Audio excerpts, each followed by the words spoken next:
Hello everyone, welcome to my first mini vlog. आज चाहिँ हाम्रो धेरै पछि दादाहरूसँग भेट्ने प्लान थियो।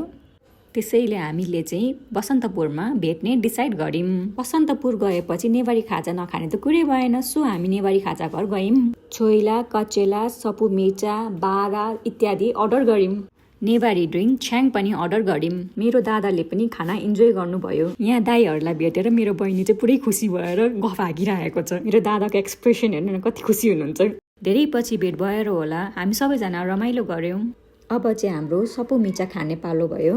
फर्स्ट टाइम सपु मिर्चा ट्राई गर्दा मलाई खासै लागेको थिएन, तर अहिले म जहाँ गए पनि सुरुमा सपु मिर्चा अर्डर गर्छु। अरू आइटम चाहिँ मैले भिडियो गर्नु बिर्सेछु।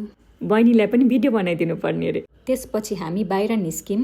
रातिको समयमा बसन्तपुर अझै पनि राम्रो देख्छ, सो हामी हिँड्दै रमाइलो गऱ्यौँ। गफसप गर्दै फोटोसोटो खिच्दै यहाँ सबैजना हाँसो रमाइलो गर्दै सबैजनाले बसन्तपुरको भाइब इन्जोय गर्दै एकछिन त्यहीँ बस्यौँ। हेर्नु त राति भएर होला, बाटो पनि कति राम्रो देखेको।